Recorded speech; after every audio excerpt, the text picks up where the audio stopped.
You're listening to an archived Cabral Concept podcast. After listening to this show, check out the most up-to-date podcasts available at stephencabral.com/podcasts or search directly on iTunes. And now, welcome to the Cabral Concept, where board-certified naturopath and integrative health practitioner Dr. Stephen Cabral shares how he was diagnosed at the age of 17 with a life-altering illness and given no hope for recovery. It was only after studying and traveling all over the world did he discover how to combine ancient Ayurvedic healing practices with state-of-the-art naturopathic and functional medicine to fully rebalance the body and re-energize it with life. It's time to discover how to get well, lose weight, and finally feel alive again. And now, here's your host, Dr. Stephen Cabral. Today, we have our HouseCall edition. This is where I take your questions every week on Saturdays and Sundays. And this week, we have some fantastic questions. No surprise, everyone out there seems to be getting smarter and smarter with every single week, adding some great questions to be answered. And this week, we have Mary L. up first. So Mary is asking, what do you think about adding superfoods to my AM smoothie?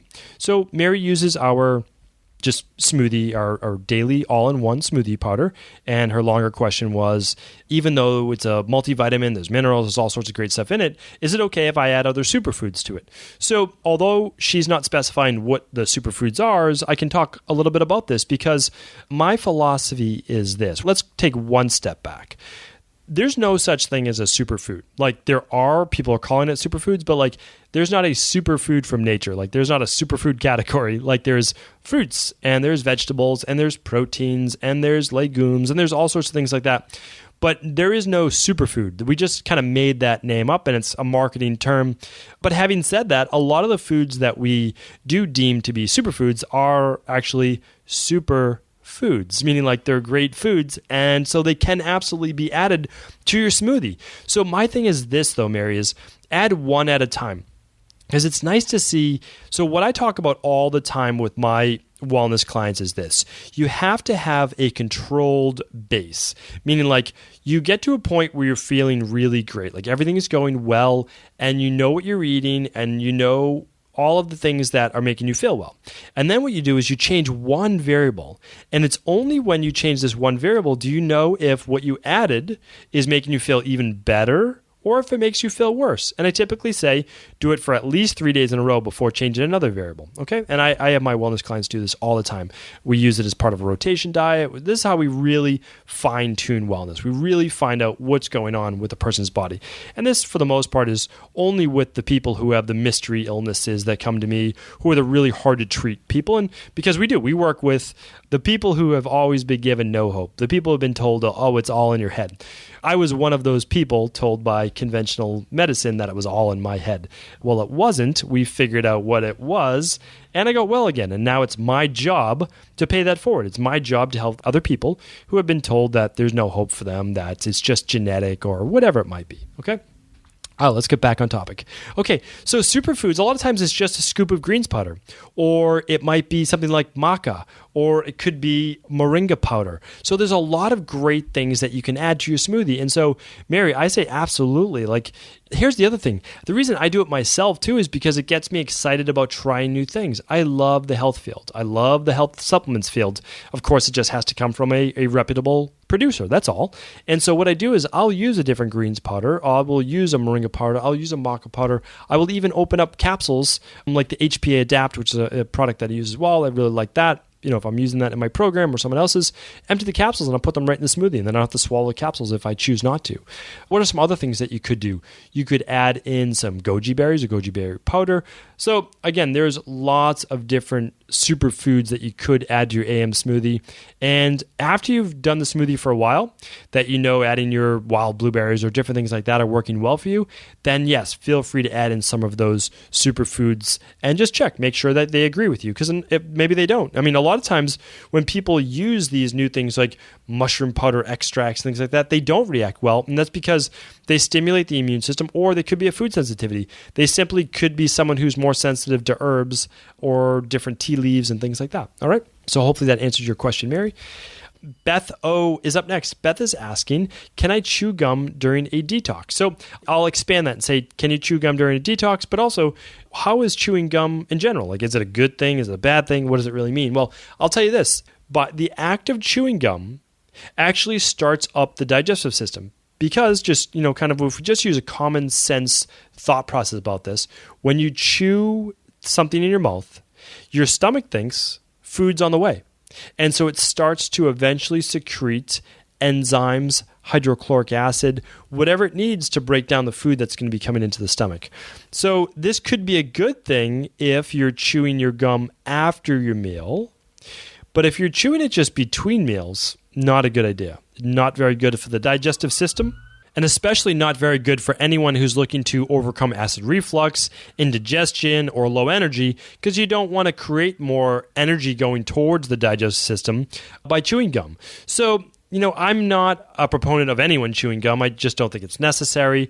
But you could use it after a meal, a whole food meal, not necessarily a smoothie. And particularly one that does not have sugar added to it, maybe something like xylitol. Again, some people are sensitive to xylitol, being from birch and being not quite a true sugar. It ends in all, so like a sugar alcohol, that their bodies don't process it very well. But xylitol has some decent research behind it showing that it does help reduce cavities. And so you could chew that specific type of gum after a larger meal, we'll put it that way. But I definitely don't recommend it during a detox. And the reason I don't recommend it during a detox is that, especially for at least a day or two, you're doing the shakes only. And then the other days, we're getting you to lessen your need for digestion, meaning we're giving you easier to digest foods. And so we don't want to overly tax the digestive system by chewing gum, which again starts to spur that digestive process. So hopefully that makes sense. And again, if you could start to reduce your gum chewing in general, overall better for your whole digestive system. So that's what I'm recommending today. Okay, some alternatives though, if you like chewing gum, is sipping on some hot ginger tea. I always like to give some alternatives. Or even a little piece of ginger is really nice after your meals. Okay, so Ben H is up next. Ben is asking, is it possible to see your abs within 6 weeks of exercise or exercising? So this question, kind of from a longer one, saying they just got started on a new exercise program, they're training their abdominal muscles, and are they going to be able to get those results essentially for the nice weather within 6 weeks? So my answer is very simple and very straightforward. It's how much body fat do you need to lose in order to be able to see those abs? Because the truth is, everyone has those abs under there. Of course, training them will allow you to see them to a greater degree. And I did mention this and talk about this on a previous podcast about how to see your abs better, right? So we did go over that. We talked about what's the best way of training for your abdominal muscles to be able to see them. And that was on episode 96. So you can definitely check back to that.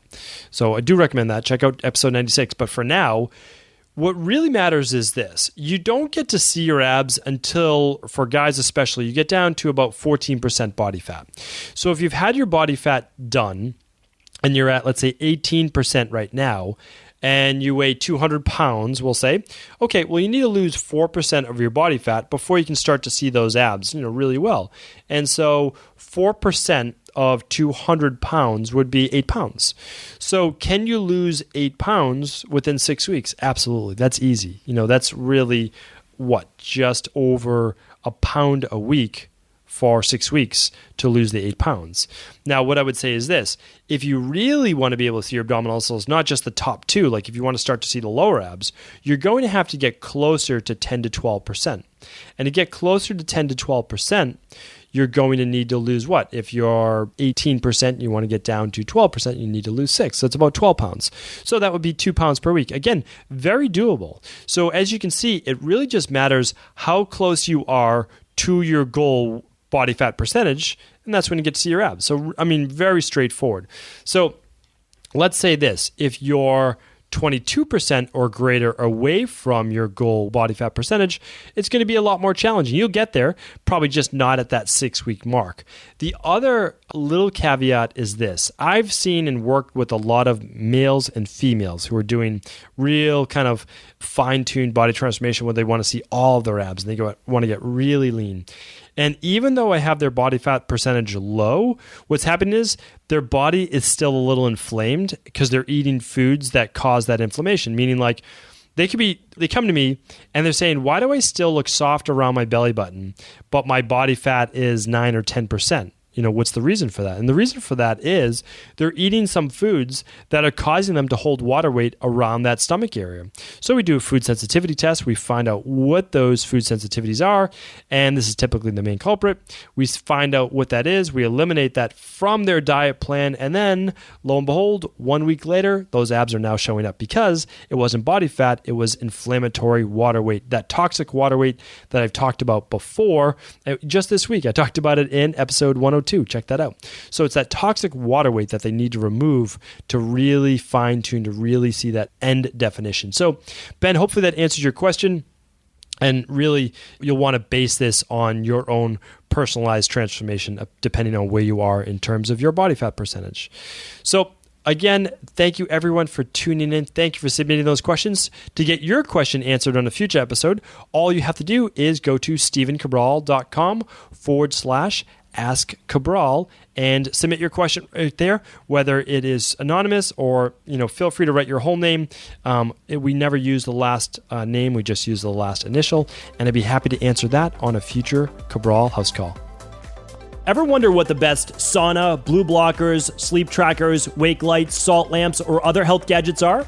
Or what about the top non-toxic mattresses, sheets, soaps, bath products, toothpaste, and cookware? Or would you like to know the cleanest choices for hemp parts, meal delivery services, supplements, and much more?